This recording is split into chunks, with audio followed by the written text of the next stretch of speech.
This is a reading video for Monogatari's second season, episodes 17, 18, 19, and 20. A 4-episode reaction. Click in the link description below to go watch my reaction, and then come back here to see my full thoughts, and theories about these episodes. Might be a little shorter one, but I didn't want to skip a review of this episode, of these episodes, because it was pretty interesting. So click away now, or be spoiled as to what happened in these episodes. Okay, so it was a really cool group of episodes. I really did like it a lot. Having Ghost Girl, Snail Girl, Cow Girl, what would I call her? Lost Cow, Snail, so on and so forth. Ghost Snail. Having her, another set of episodes focused on her was really cool. Because we had one previously when they went back in time to help her, kind of thing. It ended up being worse and so on and so on, and they just kind of reverted back, basically to go back to how everything was basically previously. But it was really interesting how things went down, because we had like this kind of black orb of death, like darkness orb thing, whatever, following them around, and basically the main reason for it is because it's a aberration. It's a almost like an aberration's law kind of thing. Like it's a judgment orb. If you're lying about your being, kind of thing, this little orb will go around and just like suck you up, so you're not like an aberration anymore. So like, for instance, Shinobu, she jumped from Antarctica with such force apparently that she like almost annihilated the entire continent, and then she landed right in the middle of this like lake, and the lake, like just like displacement, basically like a meteor coming down, whoosh, kind of thing, just hits the ground, or the water, sorry, and the water just like flies up and rains down upon the surrounding lands, and put out a lot of wildfires and drought and so on. So it looked like wildfires, maybe just drought, but made rain, and everyone saw that, and they praised Shinobu as being a god, and then she just went with it. She's like, might as well, kind of thing. So they made a shrine, or she made a shrine, either one, like inside the where the lake was, I guess, where she's underneath, kind of thing, like that. Like that's where she made her house, kind of thing, her shrine, or whatever. Anyways, so the people kept thinking she was a god and so on and so forth, and she would periodically go out and make like miracles of like rain and so on and so forth. And then people started going missing. Just every so often, like people would start going missing and everything, and then she was kind of just like left alone. I mean, she kind of, I think she went to go around to all the villages to see what was up, but no one was there. So she went back to her place, and then that's when one of the aberration killers came in. The killer doesn't know she's a vampire. They think that she's a god, or but like they asked for her help. They both joined forces to go find out what was wrong. Went to all the places again. Like didn't tell him that she did that already. And then at the last village, I believe, the orb was there, basically. And the whole thing is like she didn't lie saying she was a god, but she let people believe she was a god, and that was like a lie in itself, kind of thing. She's a vampire, not a god, kind of thing. So the orb decided to assimilate them, both Shinobu and the aberration killer, because maybe he was in like just the vicinity and got caught up on it, so on and so forth. He got sucked up almost entirely up to his arm, and then his hand grabbed Shinobu, like as like a just like help me kind of thing, but like it was already like up to here, and when she jumped, it ripped his hand off right there, so that will only like his hand and wrist was like the only thing left of him. Um, and she lost almost her bottom half, basically, like legs, all of her legs, her legs and her bottom half, bottom torso was all eaten away, essentially. Not fully, it was like a little bit still there, kind of thing, but nevertheless, she was eaten halfway. Went back to Antarctica, devoured the hand, but turned it into a minion of hers, her first minion. And then that the orb was like, all right, she's back to being a vampire. Case closed, and then just like never confronted her again, kind of thing. And she thought it was specifically for being in Japan. Like she thought it was only in that zone, that region of the world that like darkness orb thing lived there. So she never went back there. But in reality, it could be anywhere when she just does not think, or when she lies to be a vampire or to not be a vampire. She lies to be something else when she doesn't like do her vampire duty. Is when the darkness orb comes in and sucks her up, kind of thing. So um, this is the second time it's happened, but it wasn't after Shinobu. It was after Snail Girl. Because she, for the longest time now, has not been lost. She has been just kind of wandering around with Aragi and not getting lost. She's a ghost. She's supposed to evaporate and move on, kind of thing. Because she did her deed. She was found. She found her place, kind of thing. So that was a really cool bit because like they had a cool end scene with her, like a final send off kind of thing, where she actually got to kiss Araragi with the help of Ononoki. Nonoki was like holding her up on like her shoulders, kind of thing, when she did it.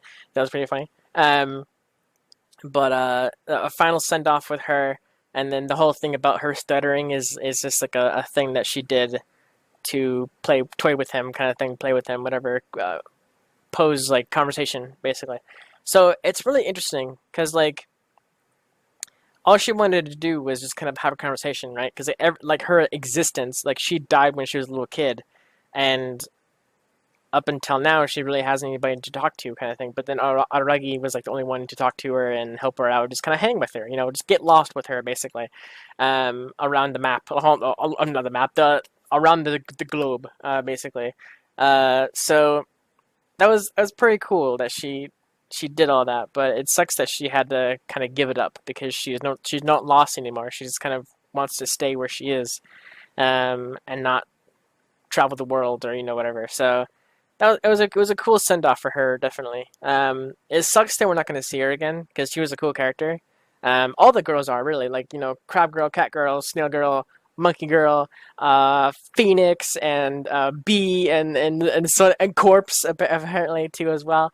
They're all really cool characters and everything. And Araragi has like all of them has been in all of their stories at least once, or twice, kind of thing. So they all kind of, or yeah, Araragi is like the key to all of them, pretty much. Like he's the center point in like all of their stories, kind of thing. Or not like the center point of all stories, but like he has ties to each and every one of the girls, in one way or another, kind of thing. I think in more so, um, I'm gonna butcher her name again. God damn it, Crab Girl, but it's Senjugata. Her or his girlfriend. She, I think, has Araragi in her life more so because Araragi actually helped her get away from the Crab Girl god, or Crab God, and brought her life back to normality, sort of thing. So she kind of has that going for her. And then Hanakawa, or Anikawa, Cat Girl, she has Aragi in her life because of the whole cat thing and the jealousy and kind of the focal point of her stress and so on and so forth. So like she has Aragi to blame for most things in her aberration life or whatever like that. But even uh, Kanbaru, Kanbaru, Kanbaru, a monkey girl. Um, she even has ties with Araragi as well. Like all the characters do, obviously. And of course, the bee and the phoenix being brother and sister kind of situation kind of thing. But um, they're all really cool characters. So it sucks to have one or the other just vanish. Just die essentially. Like, well, they didn't. Well, she's already dead. But like, I mean, she just like she moved on. She moved on to the afterlife kind of thing. She won't be back, so on and so forth. So that sucks. She's a cool character. I would have liked to see a little bit more of her, just like out and about, kind of wacky things here and there. But like I said, it was a good send off for her character. Just kind of showing her appreciation for everything that Araragi has done, like talking to him, so on and so forth. Well, she said like I love you, kind of think that, kissed him. Uh, there was something else that she said. I can't remember exactly what she said, but basically like just saying goodbye. So it sucks, but bound to happen. I mean, just like there's like how many girls now? There's cat, crab, ghost, monkey, phoenix, bee, corpse, shinobu,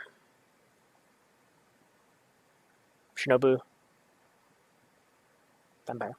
Um, um, I think that's it. So there's about 7, maybe 8, if I'm forgetting somebody, girls in the show. So having like one of them drop off, it sucks. But like I'm assuming at some point it's gonna happen more frequently, maybe, depending on like if we keep skipping time. Because like we had a episode sequence a while ago where it was all focused around Snake. That's it. That's the one I'm missing. Is Snake. Snake Girl. When she had her little her episode. No, it wasn't her. Sorry. It was